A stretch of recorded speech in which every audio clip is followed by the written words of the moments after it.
Hello dear students, welcome to Proton the chemistry class. मेरा नाम है जय दैया और आज हम बात करने वाले हैं एटॉमिक स्ट्रक्चर लेक्चर नंबर 6 के बारे में, जिसमें हम लोग देखने वाले हैं कि बोहर मॉडल जो हमने देखा था उसके क्या क्या ड्रॉबैक्स थे, किस वजह से बोहर मॉडल फेल हो गया था और उसके बाद में किस तरीके से एक नई डायरेक्शन दी गई थी एटॉमिक स्ट्रक्चर को। एटम को एक्सप्लेन करने के लिए नए नए कॉन्सेप्ट आते गए और धीरे धीरे एटम जो है और ज्यादा एडवांस होता गया, मतलब कि इसके जो कॉन्सेप्ट है वो और ज्यादा डीप के अंदर चलने लगे।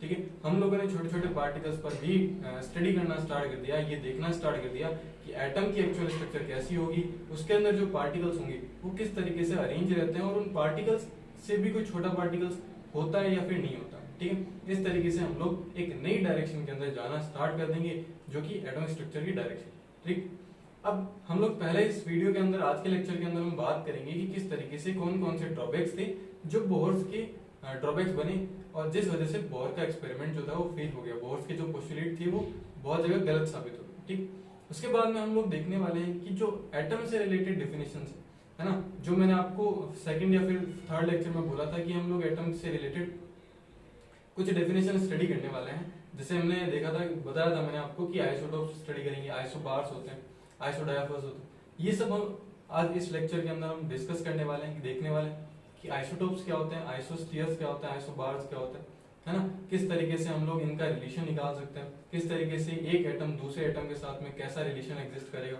आइसोटोपिक रिलेशन होगा या फिर आइसोबैरिक रिलेशन होगा, वो हम देखने वाले हैं। ठीक, ये लेक्चर पूरा का पूरा आप लोग जरूर से देखना, क्योंकि ये लेक्चर कंप्लीटली यहाँ पर खत्म हो जाएगी आपकी क्लासिकल मैकेनिक्स। ठीक, जो एटम को हम एक्सप्लेन करते हैं क्लासिकल मैकेनिक्स की हेल्प से, जो बड़े पार्टिकल्स को डील करती है, यहाँ तक कंप्लीटली खत्म हो जाएगी।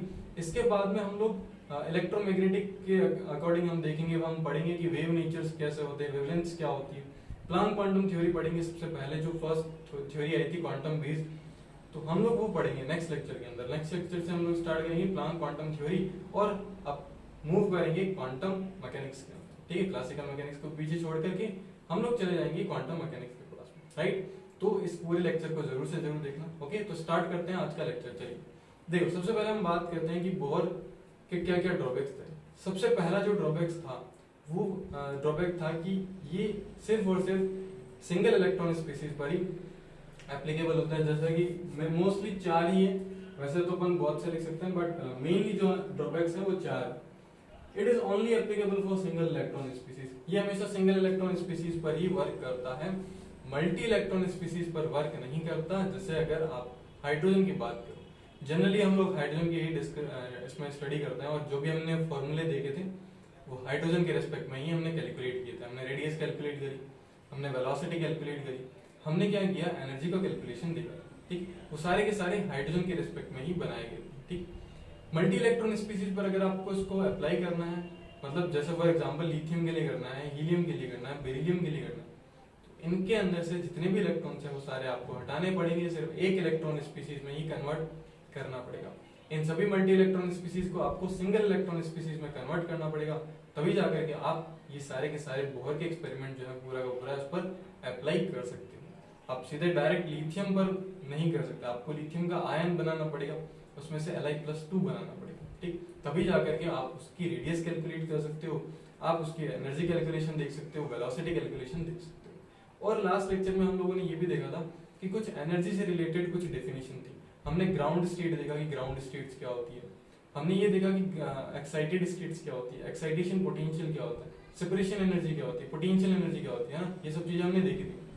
आयनाइजेशन एनर्जी क्या होती है। तो आप लोगों ने अगर लास्ट लेक्चर नहीं देखा तो प्लीज पहले उस लास्ट लेक्चर को जरूर देखो, क्योंकि उसके अंदर एनर्जी से रिलेटेड बहुत सारी बातें मैंने आपको बता रखी है। उसमें हम लोगों ने क्वेश्चन प्रैक्टिस वही करी है, एनर्जी या फिर वेलोसिटी या फिर रेडियस कैलकुलेशन पर बेस्ड। ठीक, नेक्स्ट ड्रॉबैक जो था, इसने कहा था कि h/2 जो है ये इसको एक्सप्लेन नहीं कर पाता, इस कांस्टेंट को एक्सप्लेन नहीं कर पाता कि ये h/2 आया कहां से, इस कांस्टेंट की हमें क्यों रिक्वायरमेंट रही, हमने क्यों इसको यूज किया, इसको एक्सप्लेन नहीं कर सकता। दूसरा, जो स्पेक्ट्रल लाइन है, अभी आपको इनिशियल लेवल पर आपको नहीं पता चलेगा कि स्पेक्ट्रल लाइन क्या होती है, स्पेक्ट्रम क्या होता है, क्योंकि आप लोग 11th क्लास के स्टूडेंट्स हो, तो आपको अभी ये नहीं पता चलेगा कि स्पेक्ट्रल लाइन क्या होती है, स्पेक्ट्रम क्या होता है।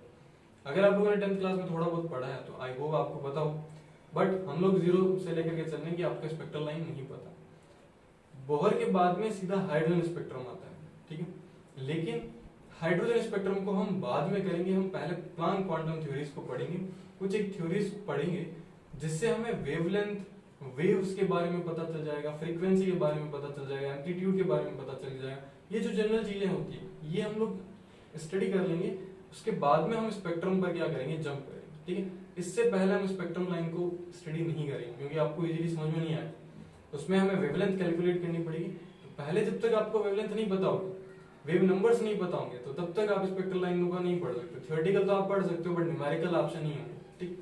तो हम लोग पहले ट्राई करेंगे कि पहले क्वांटम मैकेनिक्स के जितने भी बेसिक चीजें हैं वो हम पढ़ लें, वेव नेचर जो भी है वो पढ़ लें। स्पेक्ट्रल लाइन क्या होगी, अब स्पेक्ट्रल लाइन आती है, अलग अलग चीजें आती है स्पेक्ट्रम की। हर एक जो भी सब्सटेंस होता है उसके अंदर से लाइट पास करके हम उसके अलग अलग स्पेक्ट्रम बनाते हैं, इलेक्ट्रॉन के ट्रांजिशन से अलग स्पेक्ट्रम बनता है, वो हम देखेंगे। तो जो स्पेक्ट्रल लाइन थी उसका इलेक्ट्रिक और मैग्नेटिक दोनों में अगर हम स्मॉल डिवीजन देखें तो जैसा बोहर ने बताया था उसके अकॉर्डिंग नहीं आया था, तो उसको एक्सप्लेन नहीं कर सकता, ठीक। उसको देखो, अगर हम स्पेक्ट्रल लाइन का डिवीजन देखें, ठीक है, अगर हम स्मॉल डिवीजन देखें स्पेक्ट्रल लाइन का in the presence of electric field, तो हम उसको क्या बोलते हैं, जीमन इफेक्ट बोलते हैं। और मैग्नेटिक इफेक्ट के अंदर या फिर इसको हम बोलते हैं स्टार इफेक्ट, ठीक है। तो एक होता है जीमन इफेक्ट और एक होता है स्टार इफेक्ट। बेसिकली आपसे पूछा बिल्कुल भी नहीं जाएगा कि एक्सप्लेन जीमन इफेक्ट और एक्सप्लेन स्टार इफेक्ट, ठीक है। बस आपको नाम याद होना चाहिए। कई बार अगर मान लो कि पूछ भी लिया जाता है कि ड्रॉबैक के अंदर 4 ऑप्शन दे रखे होते हैं और ये बोल दिया जाता है कि Bohr does not explain star effect और जीमन इफेक्ट, तो आप लोग उसमें बता सकते हो, आप लोगों को पता होना चाहिए कि क्या होता है, ठीक। फिर उसके बाद में wave and particle nature of electron. अब ये वेव और पार्टिकल नेचर ऑफ इलेक्ट्रॉन ये बहुत बार समराइज कर देता था कि वेव नेचर भी कंसीडर हो गया और पार्टिकल नेचर भी कंसीडर हो गया। इसी को हम लोग आगे जाकर के अलग अलग तरीके से पढ़ेंगे, हाँ। प्लांक क्वांटम थ्योरीज के अंदर, हाइजेनबर्ग अनसर्टेनिटी के अंदर हम लोग पढ़ेंगे, ठीक है। डी ब्रोगली का जो वेव नेचर है वो हम पढ़ेंगे। तो उसमें ये सारा जो डाउट होगा, जो फोर्थ को एक्सप्लेन नहीं कर पाया था, उसी को एक्सप्लेन करने के लिए ये अलग अलग कॉन्सेप्ट आए थे। इसमें प्लांक वाला हो गया, डी ब्रोगली होगी, डी ब्रोगली का जो कॉन्सेप्ट है वो हो गया, हाइजेनबर्ग अनसर्टेनिटी हो गया, ये सब हम लोग पढ़ेंगे, ठीक। चलिए, तो ये कुछ इसके ड्रॉबैक्स थे, आपको बस थियोरेटिकली याद रखना है। एनसीईआरटी के अंदर आपको दे रखे होंगे, एनसीईआरटी से पढ़ सकते हो, ठीक है। मेनली आपको ड्रॉबैक्स याद होने चाहिए फॉर थियोरेटिकल एग्जामिनेशन, है ना। इसके अंदर अगर हम बात करें ऑब्जेक्टिव एग्जामिनेशन की या फिर कॉम्पिटिटिव एग्जामिनेशन की, तो उसमें बहुत कम चांसेस होते हैं कि इस टाइप के क्वेश्चंस पूछे जाए। बट अगर पूछ भी लिए जाते हैं तो आपको ये मेनली 4 पॉइंट आपको पता होना चाहिए कि ये इसके ड्रॉबैक्स थे। अगर ट्रू फॉल्स के अंदर या फिर मान लो कि मल्टीपल चॉइस के अंदर पूछ लिया जाता है तो आप सेलेक्ट कर सकते हैं, ठीक। अब हम बात करते हैं कि definition related to atoms, isotopes, isobars, isodiaphers, isosters और आइसोइलेक्ट्रॉनिक सीरीज, ये कुछ जो बेसिक सी टर्मिनोलॉजीज है वो हम डिस्कस करने वाले हैं कि क्या क्या चीजें होती है। इन पर भी ज्यादा क्वेश्चन नहीं बनते, ठीक है। डायरेक्ट ऐसा आप देखोगे कि डायरेक्ट क्वेश्चन नहीं आता, बहुत रेयर चांस होता है कि आइसोटोप्स पर क्वेश्चन बन जाता है। इस कॉन्सेप्ट को यूज करके आप एडवांस क्वेश्चन बना सकते हैं, ठीक है। आपको ये रेडियो एक्टिविटी में भी कई बार पूछ लिया जाता है ना। तो ये इस तरीके से आप लोग इन कॉन्सेप्ट का यूज करके दूसरे कॉन्सेप्ट में यूज करके हम मल्टी कॉन्सेप्चुअल क्वेश्चन में क्वेश्चन बना सकते हैं। मतलब मल्टी कॉन्सेप्चुअल जो क्वेश्चन होते हैं उनके अंदर इन छोटे छोटे कॉन्सेप्ट को यूज कर लिया जाता है, ठीक है। तो ऐसे क्वेश्चन पूछे जाते हैं तो हमें ये कॉन्सेप्ट पता होना चाहिए। बाकी तो हम लोग इसको स्किप भी कर सकते हैं, बट मैं ये चाहता हूँ कि आप लोग इसको स्किप ना करें। आपको हर एक एटॉमिक स्ट्रक्चर से रिलेटेड हर एक चीज आपको आनी चाहिए, ओके। तो स्टार्ट करते हैं अपना नया टॉपिक, जिसके अंदर हम लोग देखेंगे आइसोटोप्स, आइसोबार्स और आइसोडायफर, जो भी हम लोग देखने वाले हैं। तो आपको अगर आप चाहो तो कॉपी कर सकते हो, आप स्क्रीनशॉट क्लिक कर सकते हो, जैसा आपको अच्छा लगे। आप चाहो तो एनसीईआरटी फॉलो कर सकते हो, एनसीईआरटी से कर सकते हो। बाकी मैंने आपको बोला ये नोट्स आपको प्रिपेयर करने की जरूरत नहीं है। लास्ट जब लेक्चर होगा उसके नीचे आपको नोट्स प्रोवाइड कर दिए जाएंगे, आप वहां से उसको डाउनलोड करके और स्टडी कर सकते हो, ठीक। स्टार्ट करते हैं अपना नया टॉपिक, जिसके अंदर हम लोग बात करेंगे definition related to atoms, okay. तो हम बात करते हैं सबसे पहले आइसोटोप के बारे में। तो फर्स्ट अपन हेडिंग डाल लेते हैं आइसोटोप्स,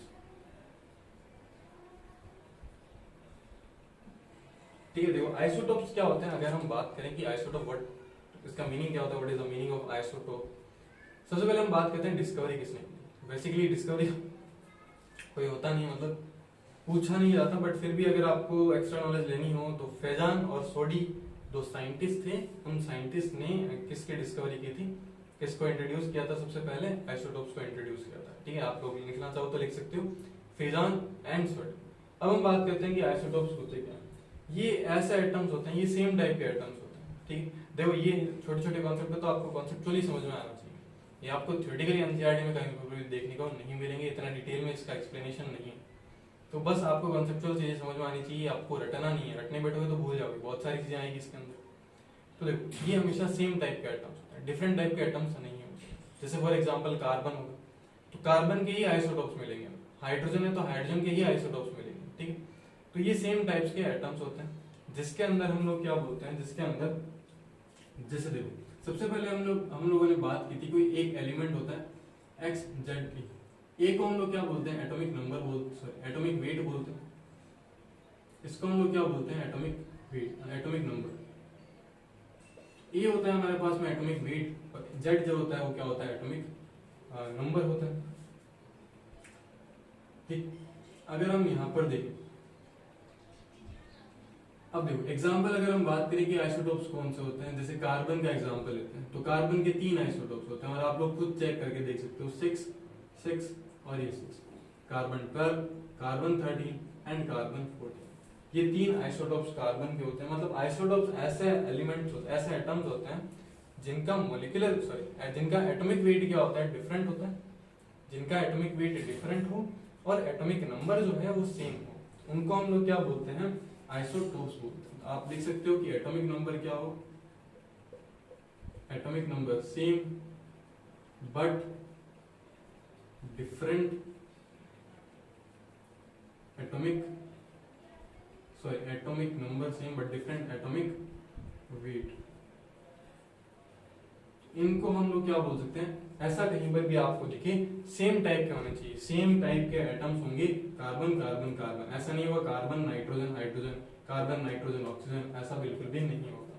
हमेशा आपको क्या देखना पड़ेगा, सेम देखने पड़ेंगे। अगर आप आइसोटोप्स का रिलेशन देख रहे हैं तो हमेशा सेम एटम्स होने चाहिए, डिफरेंट एटम्स नहीं होने चाहिए। तो देखो सेम एटम्स है, बस चेंज क्या हो रहा है, इसका एटॉमिक वेट चेंज हो रहा है, इसका 12, इसका 13 और इसका 14, 12, 13 और 14। इस तरीके से आप लोग क्या कर सकते हो, आइडेंटिफाई कर सकते हो कि आइसोटोप्स क्या होता है। बहुत सिंपल सा तरीका है, बस आपको कॉन्सेप्ट समझ में आना चाहिए। दूसरा कि कोई भी 2 एटम आपको दे दिए जाते हैं जिनके बारे में आपको कोई भी इंफॉर्मेशन नहीं है, ठीक है, कोई भी नॉलेज नहीं है, आप लोगों ने कभी उसको देखा नहीं है, आपसे उसमें रिलेशन पूछ लिया जाता है। रिलेशन कैसे निकालोगे, कोई भी एक एटम जब एक न्यूट्रॉन का एमिशन कर देता है, ठीक, अब ये एमिशन किस तरीके से होता है, न्यूट्रॉन का एमिशन, अल्फा पार्टिकल का एमिशन, बीटा पार्टिकल का एमिशन, ये सारा का सारा हम लोग रेडियो एक्टिविटी में पढ़ते हैं। ठीक, यहाँ पे मैं आपको एक्सप्लेन नहीं करूंगा, बस आप लोग सीधा याद रखो, अगर एक एटम न्यूट्रॉन का एमिशन करता है तो वो किस में कन्वर्ट हो जाता है, जैसे फॉर एग्जांपल एक्स जो है एक न्यूट्रॉन का क्या करता है, एमिशन करता है, और ये वाई में कन्वर्ट होकर के एक न्यूट्रॉन, देखो न्यूट्रॉन पर जो है इसको अपन ऐसे लिख सकते हैं 0 1, ठीक है, ऐसे लिख सकते हैं। तो देखो यहां पर अगर इसका 10 तो यहाँ पे कितना आ जाएगा, 9 आ जाएगा, ठीक है। तो ये दोनों एक दूसरे के क्या हो जाएंगे, ये दोनों एक दूसरे के आइसोटोप्स हो जाएंगे। जब भी एक एटम अपना न्यूट्रॉन का एमिशन कर देता है, उसमें से न्यूट्रॉन का एमिशन हो जाता है, तो वो अपने पेरेंटल एटम से किस रिलेशन में आ जाता है, आइसोटोपिक रिलेशन में आ जाता है। ये दोनों एक दूसरे के क्या होने चाहिए, आइसोटोप्स हो। बस रिक्वायरमेंट क्या है कि दोनों सेम होने चाहिए, मतलब ये भी एक्स ही बनेगा, ध्यान रखना एक बार के लिए अपन एक्स लिख लेते हैं। जैसे मैं एग्जांपल दूंगा आपको भी, ये मान लेते हैं 6 है और ये भी क्या है 6, एग्जांपल के लिए मान लें। अब एक एग्जांपल लेते हैं जिसके अंदर हम लोग इसको इजीली समझ सकें। लिथियम, लिथियम क्या होता है, लिथियम होता है 7 और 3। अगर लिथियम एक न्यूट्रॉन को क्या कर देता है, अगर एक न्यूट्रॉन का एमिशन करता है तो देखो क्या होगा, इसमें तो कुछ चेंज नहीं होगा, यहां पे कितना हो जाएगा 6 हो जाएगा, ठीक है। तो इन दोनों के बीच की जो रिलेशन होगा वो कौन सा होगा, आइसोटोपिक रिलेशन। ये आइसोटोप्स होंगे, ये भी आइसोटोप्स, इस तरीके से आप लोग फाइंड आउट कर सकते हो कि आइसोटोप्स कौन से होंगे जब एक न्यूट्रॉन का एमिशन हो जाता है। देखो न्यूट्रॉन कभी भी एटॉमिक नंबर के अंदर कंट्रीब्यूशन नहीं होता। एटॉमिक नंबर हम इज इक्वल टू लिखते हैं number of protons. Atomic weight में इसका कंट्रीब्यूशन होता है, इसी वजह से एटॉमिक वेट चेंज हो जाता है। अगर एटॉमिक वेट के अंदर इसका कंट्रीब्यूशन नहीं होता तो इसका कोई भी चेंज नहीं होता। जैसे इलेक्ट्रॉन है, इलेक्ट्रॉन का ना तो एटॉमिक वेट पर कंट्रीब्यूशन होता है ना ही एटॉमिक नंबर पर कंट्रीब्यूशन होता है। अगर इलेक्ट्रॉन रिलीज भी हो जाते हैं, अगर इलेक्ट्रॉन गेन भी हो जाते हैं तो कभी भी कोई भी इफेक्ट नहीं आता। ठीक है, तो ये है न्यूट्रॉन का एमिशन। अगर कोई भी एक एटम न्यूट्रॉन का एमिशन करेगा, उन दोनों एटम्स के बीच में जो रिलेशन होगा वो कौन सा होगा? आइसोटोपिक रिलेशन होगा। दूसरा एक चीज और, एक आती है फिजिकल प्रॉपर्टी, एक आती है केमिकल प्रॉपर्टी। अगर हमारे पास में आपसे पूछ लिया जाता है कि इन दोनों की क्या केमिकल प्रॉपर्टी अलग अलग होगी, बिल्कुल इन दोनों की क्या होगी केमिकल प्रॉपर्टी अलग अलग। तो केमिकल प्रॉपर्टी क्या होगी, सॉरी केमिकल प्रॉपर्टी सेम होगी, लेकिन इनकी फिजिकल प्रॉपर्टी जो होगी वो चेंज होगी। तो केमिकल प्रॉपर्टी सेम होती है, उल्टा बोल दिया था मैंने, केमिकल प्रॉपर्टी सेम और फिजिकल प्रॉपर्टी क्या होती है?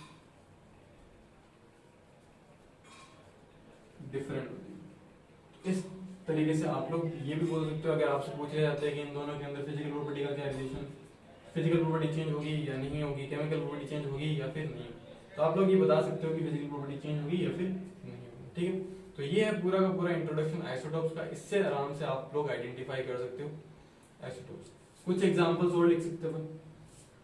हाइड्रोजन के 3 होते हैं, 1 1 और 1। यहाँ पे 1 हो जाएगा, यहाँ पे 2 हो जाएगा, यहाँ पे 3 हो जाएगा। कई बार इसको हम डी से लिखते हैं, कई बार इसको हम टी से लिखते हैं। ये हाइड्रोजन होता है, ड्यूटेरियम होता है और ड्यूटेरियम होता है। इसको हम बेसिकली प्रोटियम बोलते हैं ना हाइड्रोजन को।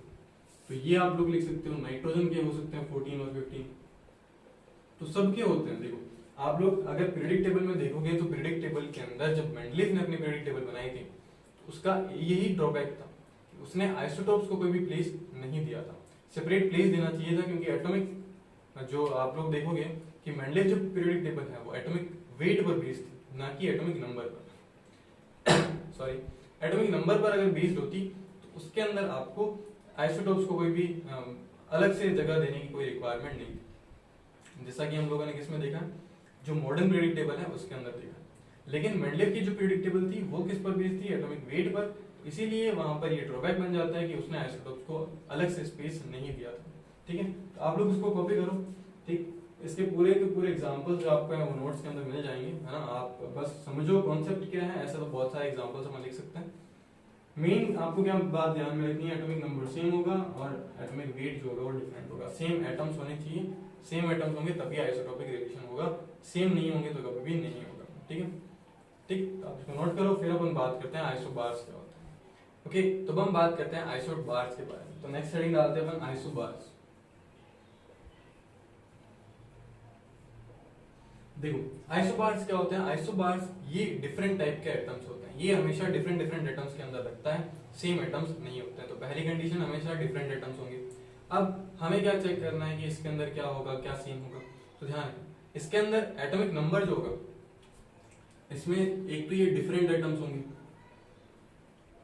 दूसरा इसमें क्या होगा कि जो एटॉमिक नंबर होगा, एटॉमिक नंबर वो भी क्या होगा, डिफरेंट होगा। ठीक है, लेकिन एटॉमिक वेट जो होगा वो क्या होगा, सेम होगा। ठीक है, जस्ट रिवर्स है किसका, आइसोटोप्स का। ठीक है, एग्जांपल अपन लेते हैं, जैसे कार्बन का 14 होता है, जैसे कार्बन 6 और 14, नाइट्रोजन का 14 और 7। तो ये दोनों एक दूसरे के क्या है, आइसोटोप्स, सॉरी आइसोबार्स हैं, क्योंकि यहाँ पर आप देखो एटॉमिक वेट जो है वो सेम है, एटॉमिक नंबर जो है वो डिफरेंट है। तो इसको हम लोग क्या बोलेंगे, आइसो बार्स बोलेंगे। तो ये इस टाइप का रिलेशन जो है वो इस तरीके से एग्जिस्ट करता है, तो हम उसको क्या बोलते हैं, आइसोबार्स बोलते हैं। अगर एक एटम किस पार्टिकल का एमिशन करेगा तो वो दूसरे के अंदर रिलेशन किस तरीके से आइसोबैरिक आएगा वो हम देखते हैं। तो उसके अंदर हम लोगों ने देखा कि न्यूट्रॉन का एमिशन होता है तब जाकर के आइसोटोपिक रिलेशनशिप आता है। आइसोबैरिक रिलेशनशिप तब आता है जब बीटा पार्टिकल का एमिशन होता है। अगर कोई भी एक एटम बीटा पार्टिकल का एमिशन करता है तो जो बनने वाला एटम होगा उन दोनों के बीच में कौन सा रिलेशन होगा, आइसोबैरिक रिलेशन होगा। बीटा पार्टिकल जो होते हैं वो दो टाइप के होते हैं, एक तो होते हैं बीटा पॉजिटिव और एक होते हैं बीटा नेगेटिव। बीटा पॉजिटिव होता है E0+1 और ये होता है E-1 0। ठीक, जैसे एग्जांपल एक हमारे पास में x, ठीक है, यहां पर हम लोगों ने XZA लिखा है। अगर ये बीटा पॉजिटिव एमिशन करता है, अगर ये बीटा पॉजिटिव एमिशन करता है तो यहाँ पे हम मान लेते हैं कि y बनेगा, प्लस साथ में ये हम लिखेंगे। अगर यहाँ z है तो यहाँ पे क्या आ जाएगा, Z+1 आ जाएगा और यहाँ पर हमेशा क्या रहेगा, a रहेगा। नेक्स्ट, अगर यही बीटा नेगेटिव एमिशन करता है तो देखो बीटा नेगेटिव एमिशन करेगा तो y बनेगा प्लस साथ में E0-1, यहाँ पे क्या बन जाएगा, Z-1a। इस टाइप से दो तरीके से बीटा पार्टिकल का एमिशन हो सकता है। बीटा पार्टिकल को आप लोग फिजिक्स के अंदर सबसे ज्यादा पढ़ोगे, फिजिक्स के अंदर वापस जब आप एटॉमिक स्ट्रक्चर पढ़ोगे उसके अंदर डिटेल्स एक्सप्लेन किया जाएगा कि अल्फा पार्टिकल बीटा पार्टिकल किस तरीके से होता है और किस तरीके से एमिशन होता है। रेडियो एक्टिविटी में भी है, वहां पर भी हम लोग पढ़ेंगे। तो अगर बीटा पॉजिटिव पार्टिकल का एमिशन होता है तो यहाँ पर एक बढ़ जाएगा और अगर नेगेटिव का होता है तो यहाँ पर एक डिक्रीज हो जाएगा। ठीक है, इस तरीके से आप लोग आइडेंटिफाई कर सकते हो। अगर कोई भी एटम बीटा पार्टिकल का एमिशन कर रहा है तो वो दो तरीके से कर सकता है, एक तो बीटा पॉजिटिव पार्टिकल और बीटा नेगेटिव पार्टिकल।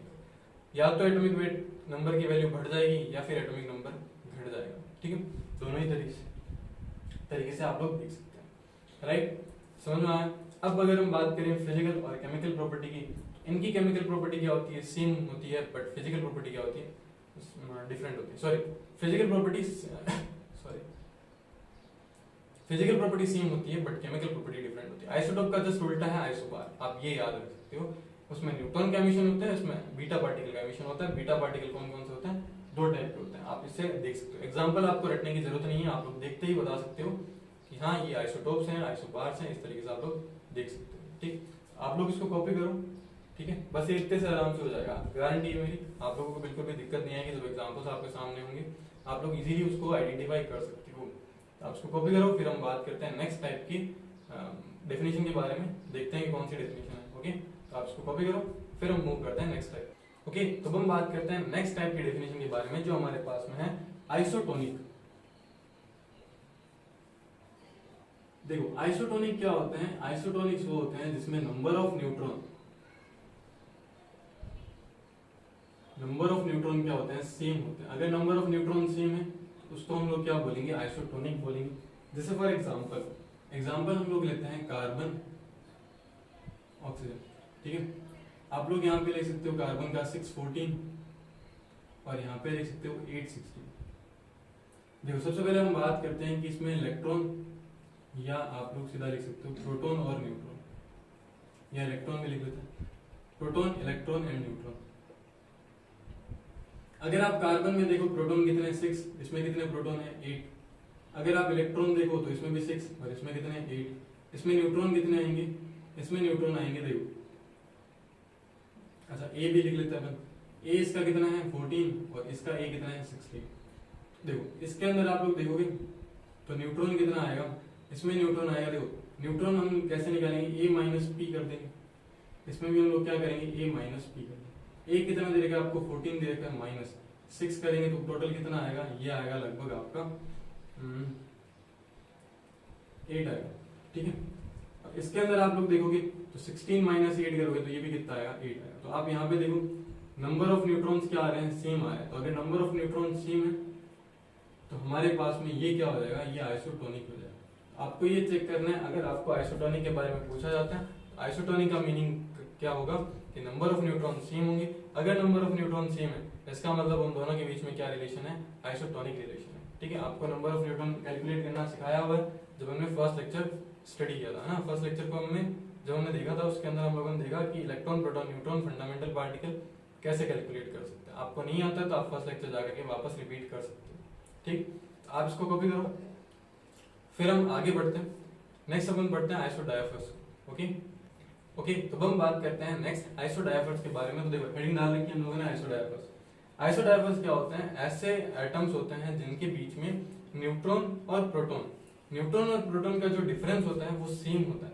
अगर न्यूट्रॉन और प्रोटॉन का डिफरेंस सेम है तो उसको हम क्या बोलेंगे, आइसोडायाफर्स बोलेंगे। जैसे फॉर एग्जाम्पल की अगर हम बात करें, या फिर आप बोल सकते हो कि n माइनस पी की वैल्यू क्या होगी, सेम होगी। n माइनस पी की वैल्यू अगर सेम है तो वो क्या होंगी, आइसोडाइफर्स होंगे। जैसे एग्जाम्पल लिथियम का लेते हैं 37 और हाइड्रोजन लेते हैं 13। देखो सबसे पहले हम बात करते हैं इसका A लिखते हैं, तो ये A7 है, इसका 3 है। इसका प्रोटॉन लिखें तो इसके पास में 3 प्रोटॉन है, इसके पास में 1 प्रोटॉन है। अगर हम इसके बाद में बात करें इस न्यूट्रॉन की, तो इसके पास में 3 न्यूट्रॉन होंगे, सॉरी 4 न्यूट्रॉन्स होंगे, क्योंकि A माइनस पी करेंगे, इसमें भी हम A माइनस पी करेंगे। A कितना है 7 माइनस 3 इज इक्वल टू 4।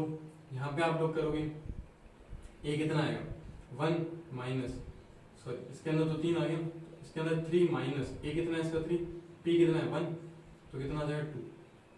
ठीक है, अब देखो हमारे पास में न्यूट्रॉन आ गया, प्रोटॉन आ गया। न्यूट्रॉन इसके पास में 4 है, प्रोटॉन इसके पास में 4। n माइनस पी की वैल्यू अगर हम कैलकुलेट करें तो मतलब n माइनस पी इसके लिए कितना आएगा, n कितना है 4 माइनस 3 इज इक्वल टू 1 आएगा। इसके अंदर अगर हम देखें तो इसके अंदर कितना आ जाएगा 2 माइनस 1, ये भी कितना आ जाएगा। देखो n माइनस पी की वैल्यू अगर सेम है तो उसको हम क्या बोलेंगे, आइसोडाइफर्स बोलेंगे।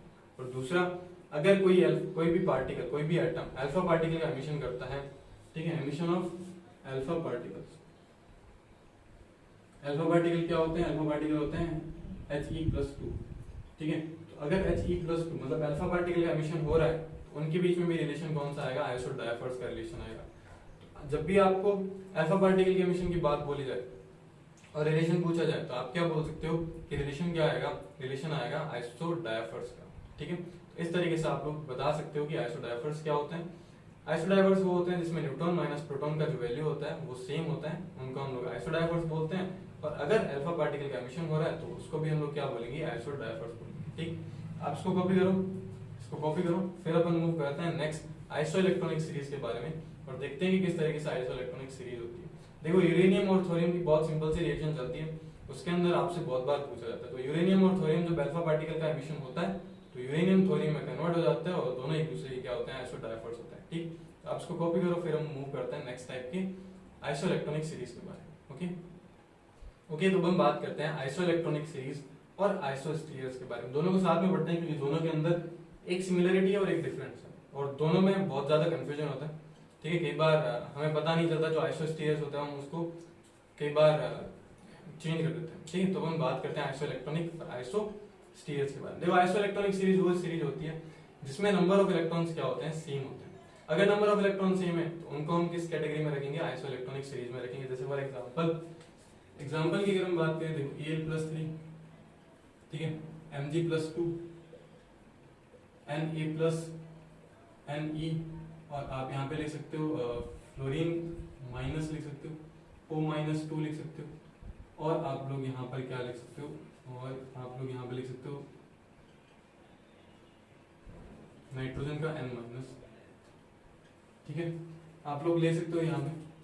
इसके अंदर आप लोग देखोगे तो प्रोटॉन और इलेक्ट्रॉन की अगर आप वैल्यू देखोगे, इस सब में इलेक्ट्रॉन जो आएंगे वो कितने आएंगे, 10 आएंगे। आप लोग चेक कर सकते हो, ये मैंने आपको सिखाया चेक करना कि कैसे चेक करते हैं। ठीक है, सब में क्या आएंगे, इलेक्ट्रॉन सेम आएंगे। अगर आप इसका लिखना चाहो, ये 13 आएगा, ये 12 आएगा, इसका ए निकाल देना भले, इसका 10 आएगा, सॉरी इसका 11, इसका 10 आएगा, इसका 9 आएगा, और इसका 8 आएगा, और इसका 7 आएगा। ये तो है आइसोइलेक्ट्रॉनिक सीरीज जिसमें सिर्फ और सिर्फ इलेक्ट्रॉन की वैल्यू सेम हो, नंबर ऑफ इलेक्ट्रॉन सेम हो, तो उसको हम लोग क्या बोलते हैं, आइसोइलेक्ट्रॉनिक सीरीज बोलते हैं। ठीक है, साथ में अगर हम बात करें आइसोस्टीरियर्स, तो आइसोस्टीरियर्स क्या होते हैं, देखो same number of electron plus साथ में एटोमिसिटी भी क्या होनी चाहिए, सेम होनी चाहिए।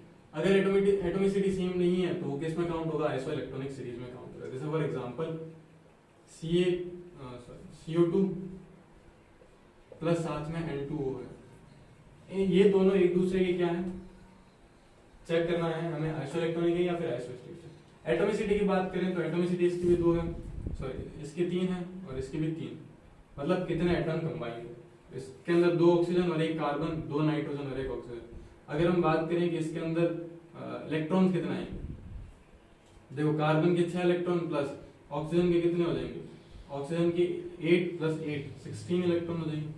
तो ये लगभग कितना आ जाएगा, ये आ जाएगा 22 इलेक्ट्रॉन। इसमें भी आप लोग चेक करोगे इलेक्ट्रॉन, तो ये इलेक्ट्रॉन कितना आएंगे, नाइट्रोजन के 14 प्लस ऑक्सीजन के कितने 6 इलेक्ट्रॉन, तो ये कितने आ जाएंगे, लगभग 20 सॉरी नाइट्रोजन के 8 इलेक्ट्रॉन, तो ये आ जाएंगे 22 इलेक्ट्रॉन। ठीक है, तो नंबर ऑफ इलेक्ट्रॉन्स भी सेम है और एटॉमिसिटी भी सेम है। इसका मतलब ये क्या है, एक दूसरे की आइसोस्टीरियस है। आपको आइसोस्टीरियस चेक करना है तो आप नंबर ऑफ इलेक्ट्रॉन्स के साथ साथ क्या चेक करोगे, एटॉमिसिटी भी चेक करोगे। अगर एटॉमिसिटी सेम नहीं है तो वो आइसोस्टीरियस नहीं होंगे।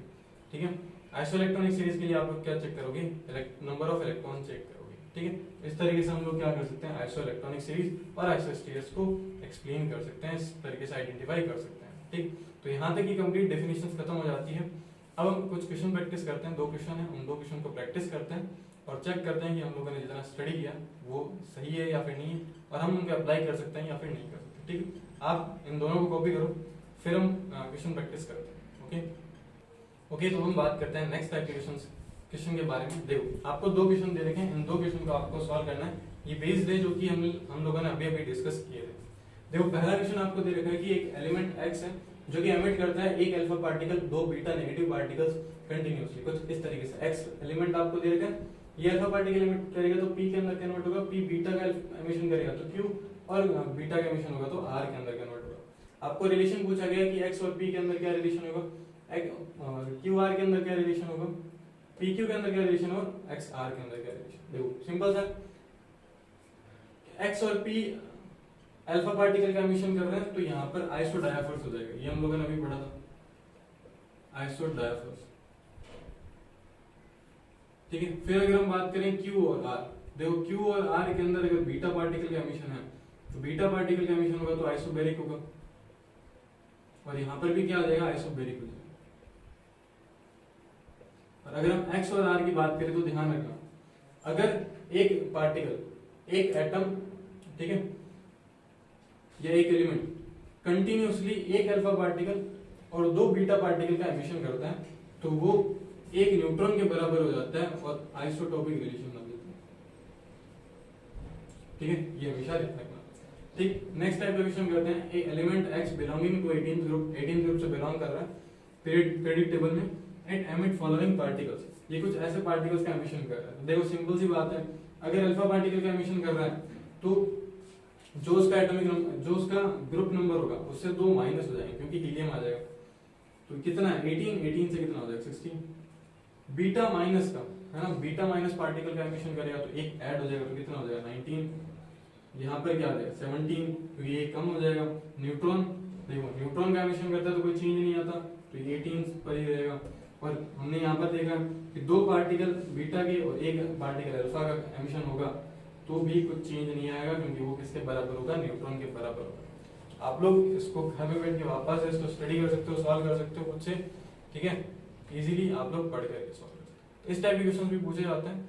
ठीक है, और मल्टी कॉन्सेप्चुअल क्वेश्चन में भी इसका यूज किया जाता है। ठीक, तो आई होप आप लोगों को पूरा का पूरा लेक्चर समझ में आया होगा। कोई भी डाउट हो तो आप लोग कमेंट बॉक्स में कमेंट कर सकते हो या फिर इंस्टाग्राम पर डीएम कर सकते हो, व्हाट्सएप भी कर सकते हो। ठीक, मिलते हैं नेक्स्ट क्लास के अंदर जिसके अंदर हम लोग नए कॉन्सेप्ट को स्टडी करेंगे, देखेंगे किस तरीके से प्लांक क्वांटम थ्योरी एक्सप्लेन करी गई थी और एक नई अप्रोच लगाई गई थी एटम को एक्सप्लेन करने के लिए। ठीक, मिलते हैं नेक्स्ट क्लास के अंदर, तब तक के लिए गुड बाय।